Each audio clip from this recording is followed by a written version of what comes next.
6:42 a.m. on a Tuesday morning, 2 miles off the Venezuelan patrol line.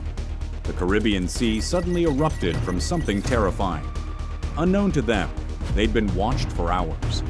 A massive 30-foot column of water burst skyward as 7,800 tons of black American steel broke the surface like a nightmare climbing from the deep.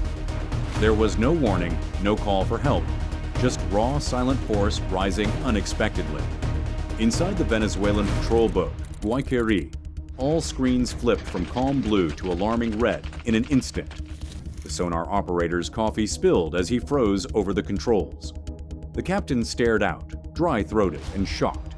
They were face to face with a Virginia-class attack submarine, one of the deadliest machines ever made, sitting less than 2 nautical miles from their shore, watching them without being detected until now. By the end of this story, you'll understand why this $3 billion machine surfacing off Venezuela wasn't a coincidence, but a message written in steel. Just to be clear, the Guaiqueri isn't a small fishing boat. It's a tough patrol vessel, outfitted with Italian tech and powerful engines reaching 24 knots, manned by sailors trained with Soviet-era skills.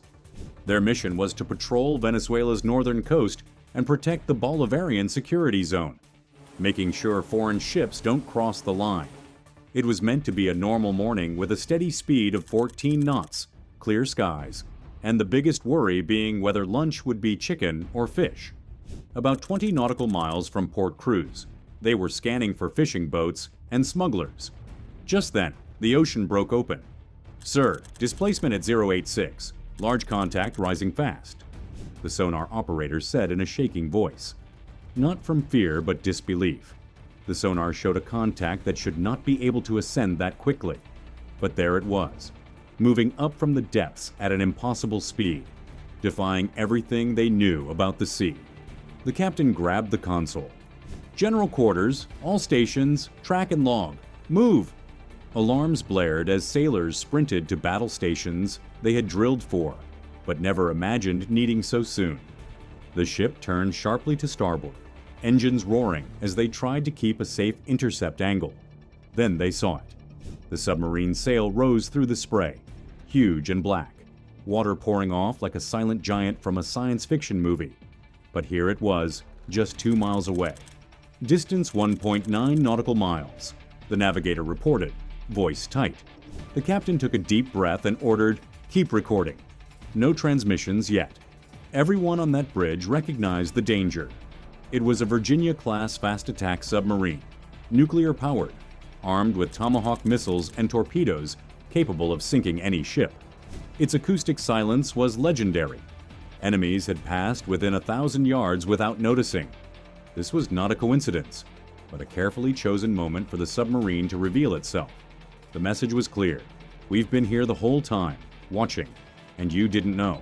At 6:47, the situation was no longer a simple meetup.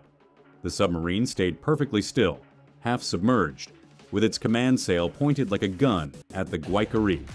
Tension filled the air, and the crew moved carefully, every eye flicking between the tactical displays and the dark shape on the horizon. "Range 1.6 nautical miles, whispered the navigator. The captain gritted his teeth. "Maintain course 15 knots. Keep her in sight." In the combat center, the sonar operator strained to listen. He adjusted settings and filtered background noise but heard nothing unusual. No propeller sounds, no vibrations. Whoever commanded that submarine was a master at the game. Then a single, precise sonar ping was heard. A deliberate message, not aggressive but unmistakable. The submarine reminded them who controlled this part of the sea. At that point, the captain calmly ordered, "All stations, maintain readiness. Weapons cold. No escalation." On deck, 50 caliber machine guns were manned, not aimed but ready. All sensors on Guaiqueri recorded everything. Knowing modern naval battles weren't about firing first, but about logging proof for later. Inside the American submarine, every angle of the Venezuelan boat was recorded. Sensors logged every signal and radar emission. It wasn't just watching their every move, it was also gathering intelligence, studying Venezuela's patrol tactics. This was a posture disguised as espionage, and it was brutally effective. At 6:57 a.m., it suddenly became tense and dangerous. The submarine tilted just 10 degrees to the left. It was a small movement, nothing big enough to make the news. But in naval terms, it was a serious threat. "Sir, it's turning toward us," the watch officer said quickly. The captain didn't look away from the bearing indicator. 084, now 083, he said quietly. The submarine was changing direction, lining up its front toward the other ship. This was a clear message in naval combat. Pointing a ship's bow at another sends a strong signal. The captain made his call in just 2 seconds. "Turn to port. Match its angle. 15 knots. Keep a mile apart." The Venezuelan ship, Guaiqueri, moved sideways, crossing the submarine's path. This was done perfectly to communicate one thing: we are watching you and we are not backing down.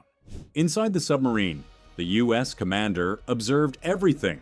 Every move of the Venezuelan ship was being recorded carefully. Each decision and reaction was noted. They were studying Venezuela's response and tactics under pressure. To them, this was about gathering information, not about land or weapons. CPA 1.0 nautical miles. The executive officer announced from the bridge console. The captain did not react. Steady as she goes. For a full 3 minutes, both vessels stayed still, locked in a quiet standoff where neither side could make a mistake. The Caribbean sun rose higher, reflecting off the wet submarine hull. The vast ocean rolled between them, unaware of the intense battle of wills happening above. Then, suddenly, without warning, the submarine tilted forward. Its nose dipped into the water. Bubbles flowed off its hull like smoke. White foam churned as the sail. The tower-like structure began to sink. The sea swallowed the submarine, which had just appeared minutes earlier. In just 20 seconds, it vanished entirely. On radar, only a faint trace appeared briefly before fading away. The sonar screen brightened blue, empty and calm.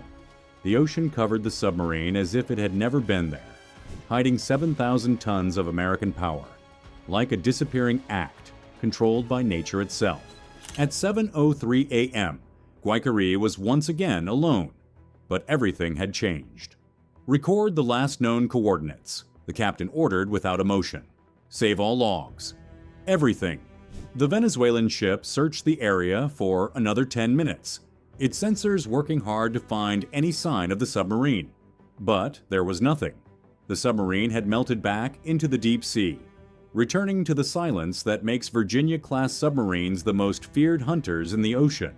200 feet below the surface, the American crew worked calmly and smoothly.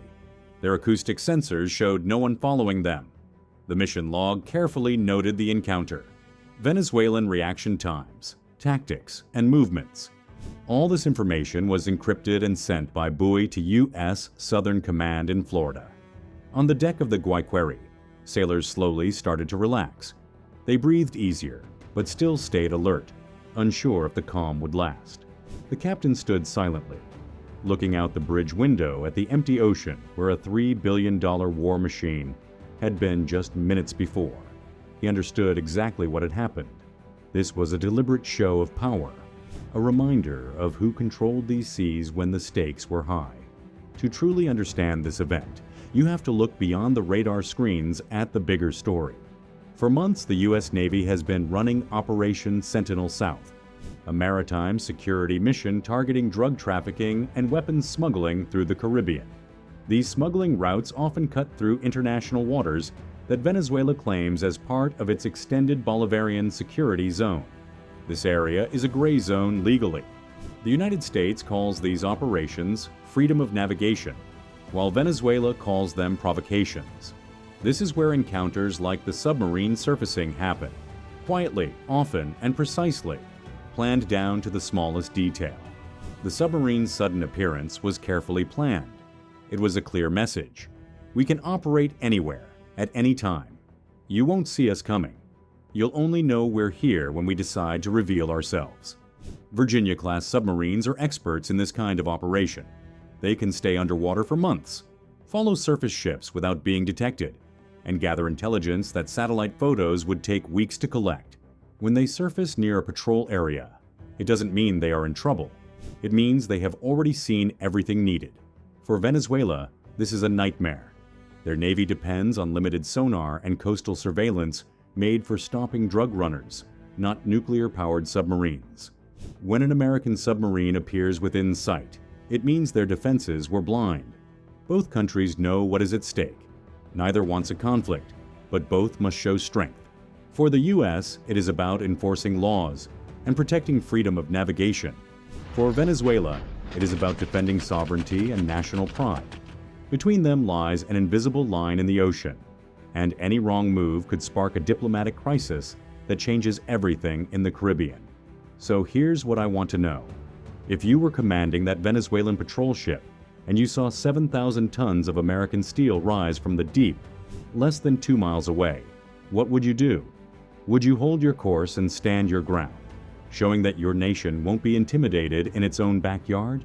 Or would you back off, recognizing that some fights can't be won with courage alone? It's an impossible decision, and that's exactly the point. The submarine surfaced to put Venezuela in a position where every choice felt wrong. If they hold position, they'll risk escalation. If they turn away, they're showing weakness. That's the genius of gray zone operations. They don't win through force.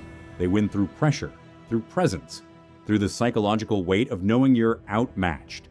This morning, off the coast of Venezuela, the United States delivered a masterclass in naval intimidation. No shots fired, no laws broken, just $3 billion of silent power rising from the deep to remind everyone watching who owns the ocean when it matters. The Venezuelan crew will remember this encounter for the rest of their careers. They'll tell the story in bars and briefing rooms, embellishing details, second-guessing decisions. For the U.S. Navy, it's just Tuesday. Another patrol, another silent lesson delivered in steel. Because control of the sea isn't won through noise. It's won through presence. And this morning, presence belonged to the United States. If you found this breakdown fascinating, hit that like button and subscribe so you don't miss the next real-world naval encounter. I'll see you in the next one.